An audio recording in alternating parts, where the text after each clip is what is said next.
नमस्कार, आप देख रहे हैं एफएम न्यूज। मैं हूं आपके साथ कांची बंसल। नजर डालते हैं छत्तीसगढ़ की अहम खबरों पर। सीएम भूपेश बघेल ने किसानों के हित में निर्णय लेते हुए धान खरीदी के समय सीमा को 1 सप्ताह बढ़ाने की घोषणा की है। पहले धान खरीदी की अंतिम तारीख 31 जनवरी 2022 थी, जिसे अब 7 दिन और बढ़ा दिया गया है। सीएम बघेल ने कहा कि किसानों को चिंता करने की जरूरत नहीं है, किसानों के हित में निर्णय लिया गया है। मुख्यमंत्री के निर्णय से किसानों में हर्ष का माहौल है। आपको बता दें कि भूपेश बघेल ने आज अपने निवास कार्यालय में आयोजित कार्यक्रम में गोधन न्याय योजना के अंतर्गत पशुपालन ग्रामीणों, गौठानों से जुड़े महिला समूहों और गौठान समितियों को 4 करोड़ 21 लाख रुपए की राशि ऑनलाइन जारी की है, जिसमें 1 जनवरी से 15 जनवरी 2022 तक राज्य के गौठानों में पशुपालक ग्रामीणों, किसानों, भूमिहीनों से गोधन न्याय योजना के तहत क्रय किए गए हैं। गोबर के एवज में 2 करोड़ से ज्यादा रुपए का भुगतान और गौठान समितियों को कई लाख और महिलाओं समूहों को कई लाख रुपए की लाभांश राशि जारी की गई है।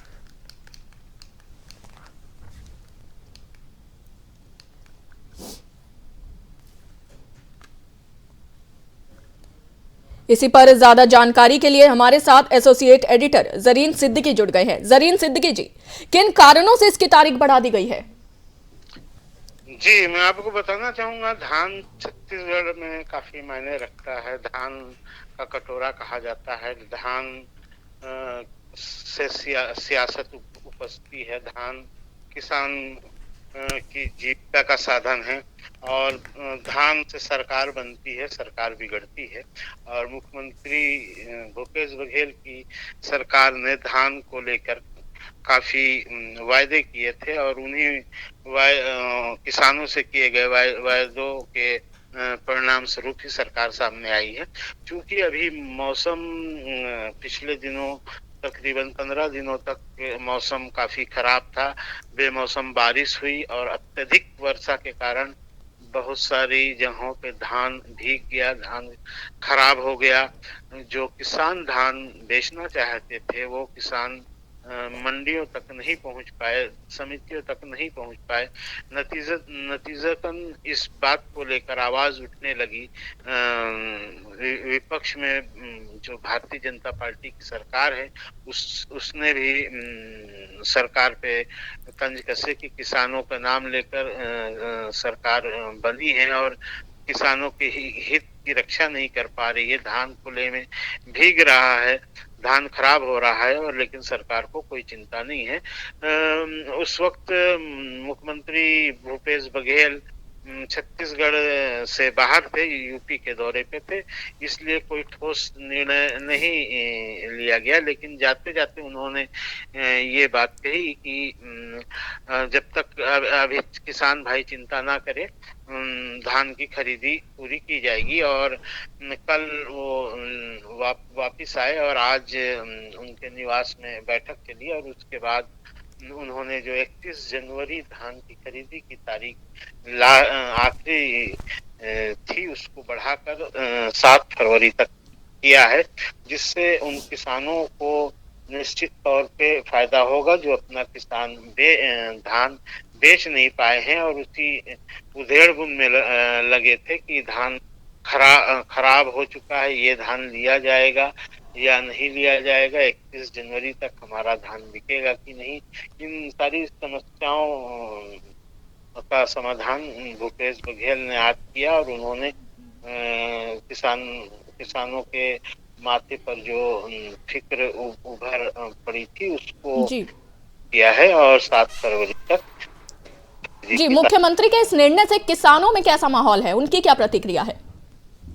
जी, निश्चित तौर पे किसानों के लिए एक बहुत अच्छा फैसला है और किसान जो कल तक इस फिक्र में डूबे हुए थे कि आपको बताना चाहूंगा कि छत्तीसगढ़ में जो किसान धान बेचता है उस पे छत्तीसगढ़ सरकार 2500 रुपए के हिसाब से खरीदती है और उन्हें प्रति एक हेक्टर के हिसाब से बोनस भी दिया जाता है। तो जो किसान कल तक मायूस थे कि उन पे धान कि फसल बर्बाद हो जाएगी या धान नहीं बिक पाएगा। अंतिम तारीख 31 जनवरी तक है, क्योंकि मंडियां दूर दूर हैं। वहाँ जहाँ पे खेत है वहां से मंडियों तक आने में एक दिन से भी ज्यादा का भी समय लगता है, और कई कई मंडियों में एक दिन 2 दिन का समय लगता है। तो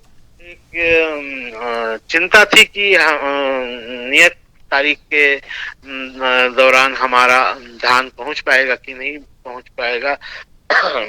इन सब माफ कीजिएगा, इन सब चिंताओं से सॉरी जी जी, चलिए, तमाम जानकारी के लिए बहुत बहुत धन्यवाद आपका।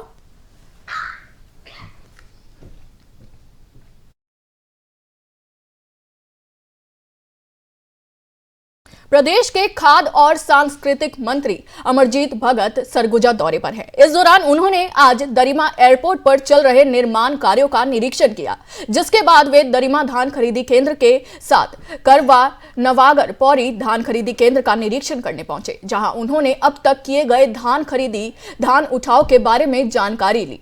इस दौरान कर्रा धान खरीद केंद्र में किसानों के द्वारा मंत्री से शिकायत की कि उनका टोकन नहीं कट रहा है, जिस पर वे वहां के समिति प्रबंधक और तहसीलदार और पटवारी को फटकार लगाते हुए उनसे जवाब तलब करते नजर आए। फटकार लगाने के बाद अधिकारियों को तत्काल निर्देश दिए गए कि धान खरीदी में तेजी लाएं और किसानों के टोकन को शीघ्र कटवाने में धान खरीदी करें।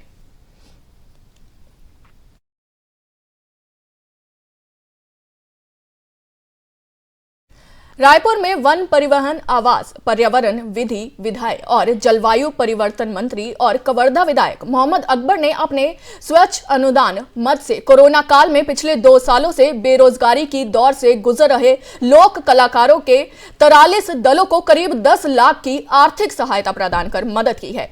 अकबर ने कबीरधाम जिले के लोक कलाकार के परिवार के 29 दलों को 25-25 हजार रुपए, कुल 7,50,000 रुपए की आर्थिक सहायता राशि प्रदान की है। शेष अन्य कलाकारों को स्वीकृत आर्थिक राशि पहुंचाई जाएगी।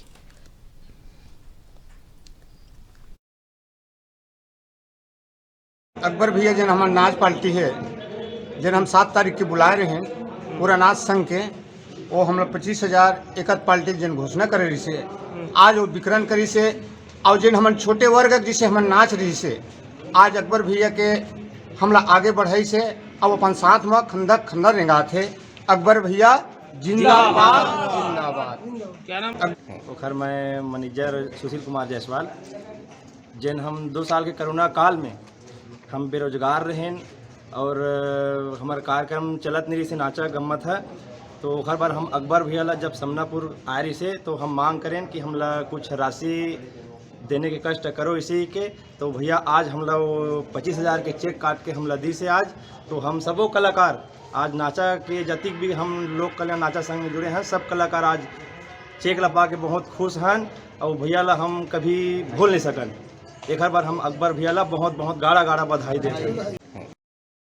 बस्तर में बदले की भावना में बौखलाए नक्सलियों ने 2 अलग अलग जगहों पर सड़क निर्माण में लगे कई वाहनों को आग के हवाले कर एक बड़ी वारदात को अंजाम दिया है। आपको बता दें कि नक्सल प्रभावित क्षेत्र बीजापुर जिला के गंगालूर इलाके के कंटी गांव में प्रधानमंत्री ग्राम सड़क योजना के तहत चल रही सड़क निर्माण के कार्य में लगी 3 वाहनों को नक्सलियों ने आग के हवाले कर दिया और कार्य कर रहे वाहन चालकों और मजदूरों को बंधक बनाकर इस आगजनी जैसी घटना को अंजाम दिया है। वहीं दूसरी ओर बीजापुर जिले के छत्तीसगढ़ और महाराष्ट्र राज्य सीमा इलाके में भड़गाम इलाके में भी नक्सलियों ने सड़क निर्माण के कार्य कर रहे 1 दर्जन वाहनों को आग के हवाले कर आगजनी की घटना को अंजाम दिया है।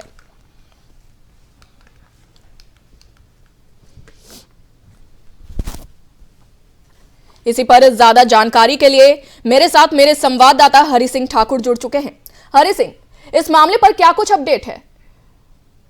जी, मैं आपको बता दूं कि नक्सल प्रभावित क्षेत्र बीजापुर जिले में गंगालूर इलाके के कंटी गांव में प्रधानमंत्री सड़क योजना के तहत चल रही सड़क निर्माण के कार्य में लगी 3 वाहनों को नक्सलियों ने आग के हवाले कर दिया और कार्य कर रहे मजदूर और वाहन संचालकों को भी वे बंधक बनाकर वे आगजनी की घटना को ये अंजाम दिया।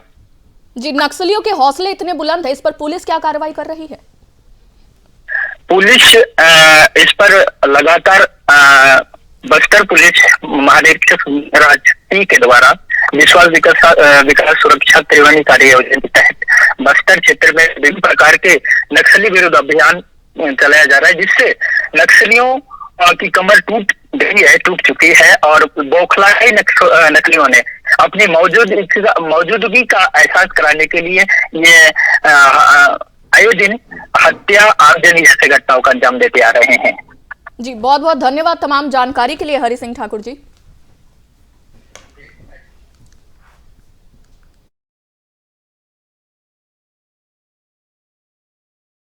छत्तीसगढ़ में सक्रिय 2 नक्सलियों ने तेलंगाना में सरेंडर कर दिया है। नक्सलियों ने तेलंगाना के कोंडागांव एसपी सुनील दत्त के सामने सरेंडर किया है। सरेंडर करने वालों में नक्सलियों की सेक्शन का कमांडर भी शामिल था। सरेंडर करने वालों में नक्सली महिला डिप्टी कमांडर मंजूला भी शामिल थी। सरेंडर करने वाले दोनों नक्सली सुकमा जिले के ही रहने वाले हैं।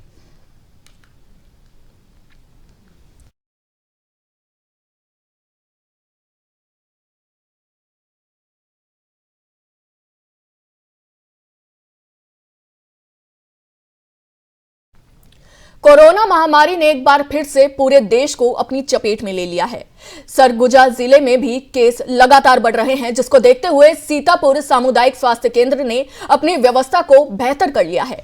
जब हमारे संवाददाता ने खंड चिकित्सा अधिकारी अमोश किंडो से बात की तो उन्होंने बताया कि सीतापुर में भी रोज केस बढ़ रहे हैं, जिसको देखते हुए कोविड बेड की संख्या बढ़ा दी गई है। वहीं टेस्टिंग की भी सुविधा बढ़ा दी गई है। बात अगर ऑक्सीजन की करें तो शासन की ओर से सीतापुर में ऑक्सीजन प्लांट बनकर बिल्कुल तैयार है, जिससे आने वाले समय में लड़ा जा सकता है।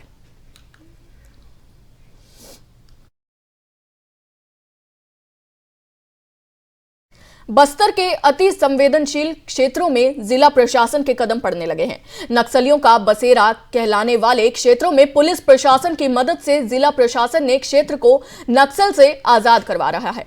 डीएम दीपक सोनी ने खुद क्षेत्र का जायजा लेकर गांव के विकास के लिए हर संभव कोशिश करने के आदेश दिए हैं।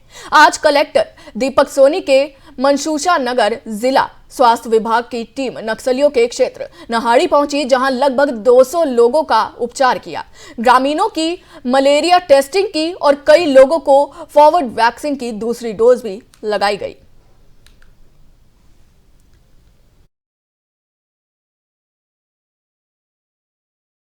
जी, दंतेवाड़ा जिले में माननीय मुख्यमंत्री जी के निर्देश अनुसार दुर्गम और दूरस्थ क्षेत्रों में भी शासन प्रशासन की सभी योजनाएं पहुंचे, लोगों को सभी सुविधाओं का लाभ हो, इसके लिए विशेष प्रयास किए जा रहे हैं। जिसके तहत नहाड़ी पंचायत में स्वास्थ्य विभाग की टीम गई और स्वास्थ्य विभाग के पूरे अमले के साथ वहां पे उन्होंने लोगों का उपचार किया। लगभग 200 लोगों का उपचार किया। साथ ही जो बच्चे कुपोषित हैं उनको पुनर्वास केंद्र में भर्ती कराया गया और साथ ही वहाँ पे जो लोग को एडवांस ट्रीटमेंट की आवश्यकता है उनको रिफ़र करके हायर मेडिकल सेंटर भेजा गया है। और केवल स्वास्थ्य विभाग की टीम नहीं बल्कि आधार कार्ड और राशन कार्ड, श्रम कार्ड और सभी तरह की योजनाओं का लाभ हमारे नहाड़ी क्षेत्र के आसपास के लोगों को मिले, यही जिला प्रशासन का प्रयास है। जी, दंतेवाड़ा जिले में माननीय मुख्यमंत्री जी के निर्देश अनुसार दुर्गम और दूरस्थ क्षेत्रों में भी शासन प्रशासन की सभी योजनाएं पहुंच। राजनांदगांव शहर से लगे ग्राम बांकल में एक स्वीकृत रेत खनन का विवाद शुरू हो गया है। ग्रामीणों ने कलेक्टर से इस मामले में कुछ दिन पहले ही शिकायत की थी। वहीं शिकायत के आधार पर जांच टीम ग्राम बांकल पहुंचकर पूरे मामले की जांच में जुट गई है। साथ ही जिला प्रशासन ने खनिज, राजस्व, सिंचाई विभाग और पर्यावरण मंडल की संयुक्त टीम को भी जांच के आदेश दे दिए हैं। ग्रामीणों ने शिवनाथ नदी में अवैध खनन की शिकायत की है। साथ ही रेत खनन करने वालों पर पानी की धारा रोककर शिवनाथ नदी से रेत निकालने का भी आरोप शिकायत पत्र में लगाया है, जिस पर रेत निकाली में नियमों की अनदेखी के मामले को लेकर प्रशासनिक टीम ने पहुंचकर जांच में जुट गई है और उच्च अधिकारियों को पृथक से खनिज, सिंचाई, राजस्व के अलावा पर्यावरण मंडल को भी उच्च स्तरीय जांच टीम में शामिल किया गया है।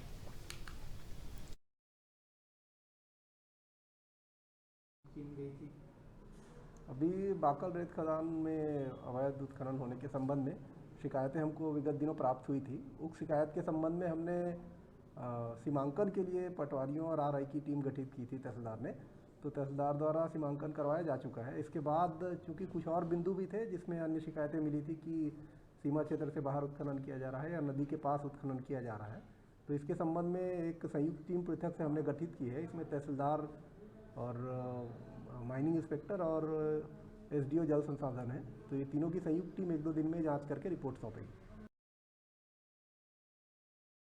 आपको बता दें कि राजनांदगांव शहर से लगे ग्राम बांकल में एक स्वीकृत रेत खनन को लेकर विवाद शुरू हो गया है। ग्रामीणों ने कलेक्टर से इस मामले में कुछ दिन पहले ही शिकायत की थी। वहीं शिकायत के आधार पर जांच टीम ग्राम बंकल पहुंचकर पूरे मामले की जांच में जुट गई है। साथ ही जिला प्रशासन ने खनिज, राजस्व, सिंचाई विभाग और पर्यावरण मंडल की संयुक्त टीम को भी जांच के आदेश दे दिए हैं। आपको बता दें कि ग्रामीणों ने शिवनाथ नदी में अवैध खनन की शिकायत की है।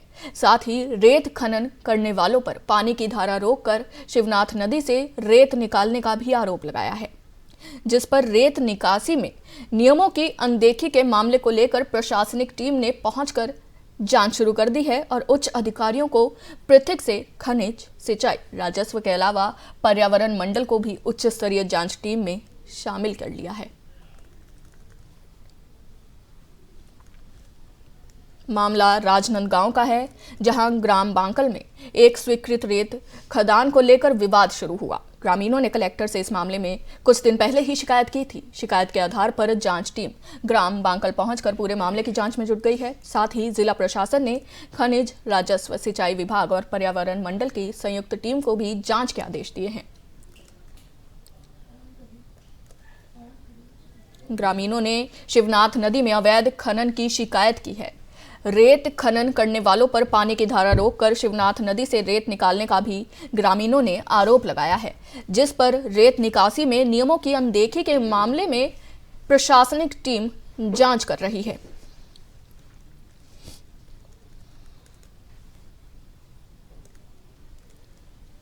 ग्रामीणों ने शिवनाथ नदी में अवैध खनन की शिकायत की है। उसके साथ ही रेत खनन करने वालों पर पानी की धारा रोककर शिवनाथ नदी से रेत निकालने के भी आरोप लगाए हैं। प्रशासनिक टीम ने मौके पर पहुंचकर ग्रामीणों की समस्या को दूर करने का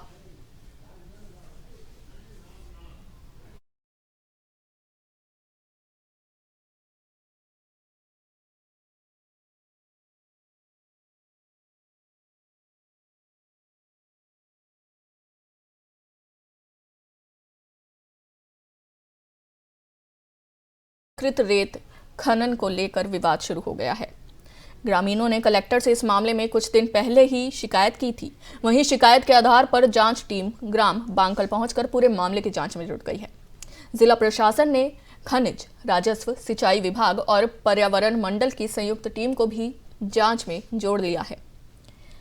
ग्रामीणों ने शिवनाथ नदी में अवैध खनन की शिकायत की थी। साथ ही रेत उत्खनन करने वालों पर पानी की धारा रोककर नदी से रेत निकालने का भी आरोप शिकायत पत्र में लगाया था, जिस पर रेत निकासी में नियमों की अनदेखी के मामले को लेकर प्रशासनिक टीम ने मौके पर पहुंचकर जांच शुरू कर दी है और उच्च अधिकारियों को पृथक से खनिज, सिंचाई, राजस्व के अलावा पर्यावरण मंडल को भी उच्च स्तरीय जांच टीम में शामिल कर लिया गया है।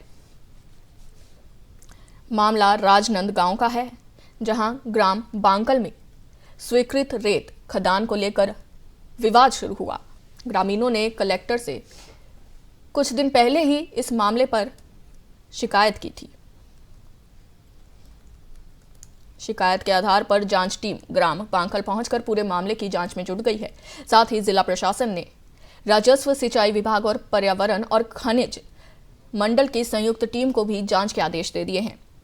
आपको बता दें कि ग्रामीणों ने कलेक्टर से इस मामले में कुछ दिन पहले ही शिकायत की थी। ग्रामीणों ने शिवनाथ नदी में अवैध उत्खनन की शिकायत की है। साथ ही रेत उत्खनन करने वालों पर पानी की धारा रोककर शिवनाथ नदी से रेत निकासी का भी आरोप शिकायत पत्र में लगाया है।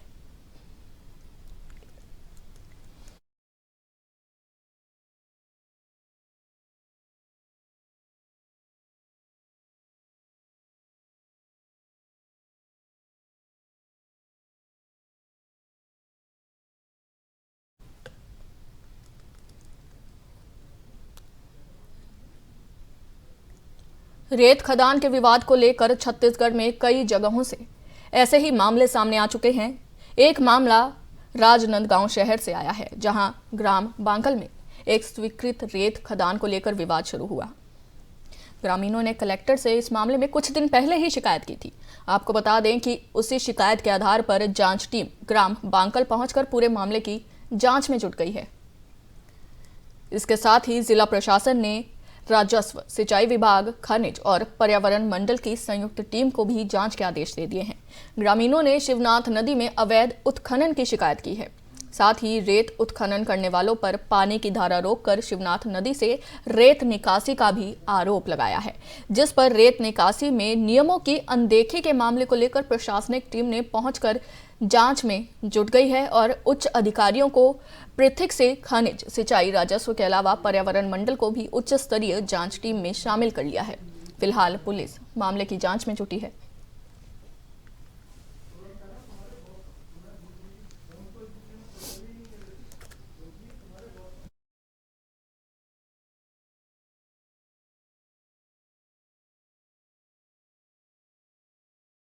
जांजगीर चांपा में एक जवान की गंभीर बीमारी के बाद दिल्ली के अस्पताल में मौत हो गई, जिसे आज उसके गांव में सैन्य सम्मान के साथ अंतिम विदाई दी गई है। इस दौरान क्षेत्र के लोग, सेना के जवान और पूर्व सैनिक संघ के लोग मौजूद रहे। इस संबंध में मिली जानकारी के मुताबिक अमोरा गांव निवासी टंकेश्वर प्रसाद कश्यप, रामेश्वर कश्यप भारतीय सेना में यूनिट 827 टीपीटी जयपुर में एनके नायक के पद पर पदस्थ थे। आपको बता दें कि साल 2003 में वे सेना में भर्ती हुए थे। उनकी वर्तमान पदस्थापना जयपुर, राजस्थान में थी। वे 15 साल की नौकरी फौज में पैरी कर चुके थे और 2 साल बाद उनका रिटायरमेंट था। जयपुर में काम के दौरान ही तकरीबन 1 से 1.5 महीने पहले उनकी तबीयत बिगड़ी थी। डॉक्टरों ने उनकी बीमारी को गंभीर श्रेणी का बताया था और इलाज के लिए दिल्ली के अस्पताल में रेफर कर दिया था, जहां इलाज के दौरान 19 जनवरी को उनका निधन हो गया था। आज उनके गांव में उनको पूरे सैन्य सम्मान के साथ अंतिम विदाई दी गई है। इस दौरान क्षेत्र के लोग, सेना के जवान और पूर्व सैनिक संघ के लोग मौजूद रहे।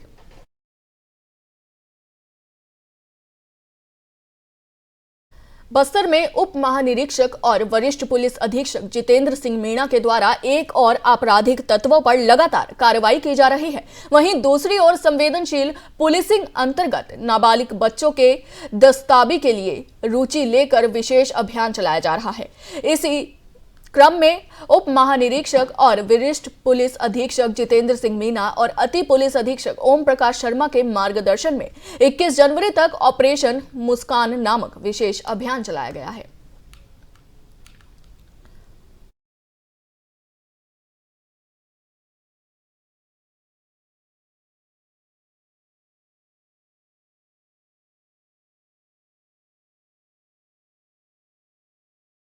अगली खबर राजनांदगांव से है। राजनांदगांव शहर के बसंतपुर थाना क्षेत्र के दुर्गा चौक के पास बीती रात एक युवक की आरोपी ने चाकू मारकर हत्या कर दी। सूचना मिलते ही पुलिस मौके पर पहुंची और मृतक युवक को अस्पताल ले जाया गया, जहां उसे डॉक्टरों ने मृत घोषित कर दिया। फिलहाल आरोपी को पुलिस ने गिरफ्तार कर लिया है। आपको बता दें कि शहर के बसंतपुर थाना क्षेत्र के दुर्गा चौक के पास आपसी विवाद में एक युवक ने दूसरे युवक को चाकुओं से मार दिया था, जिससे मृतक युवक आफिस ठाकुर गंभीर रूप से घायल हो गया। आरोपी युवक अमन उल्ला द्वारा आपसी विवाद के कारण युवक को चाकू मारा गया। वहीं इसकी सूचना मिलते ही पुलिस मौके पर पहुंची और युवक को अस्पताल पहुंचाया गया, जहां डॉक्टरों ने उसे मृत घोषित कर दिया। वहीं पुलिस ने आरोपी को फिलहाल गिरफ्तार कर लिया है। हाँ, कल शाम में एक चाकूबाजी की सूचना प्राप्त हुई थी थाने बसंतपुर को। तो स्पॉट में जाकर के विजिट करने पर एक व्यक्ति की चोटग्रस्त हालत में पड़ा हुआ था। तो नाम पता पूछने पर पता चला कि वो आसिफ ठाकुर नाम का लड़का है और अपने दोस्तों के साथ वो आग ताप रहा था। आग तापने के बाद घर जा रहा था। उसी दौरान उनके एक आरोपी से झगड़ा हुआ था। तो आरोपी अपने घर गया और घर से चाकू लेकर के आकर के उसको चाकू से हमला कर दिया था उस पर। आरोपी का नाम है अमानुल्लाह अहमद उर्फ करके। तो अभी अपने कस्टडी में आ गया है, उसको अरेस्ट कर लिया गया है और डेड बॉडी को मर्चुरी में रखवा दिया गया है और पीएम के पश्चात उसको उनके परिजनों को सुपुर्द कर दिया जाएगा। हाँ, कल छत्तीसगढ़ बुलेटिन में अभी के लिए बस इतना ही। देश और दुनिया की तमाम बड़ी खबरों के लिए देखते रहिए FM न्यूज़। जय हिंद।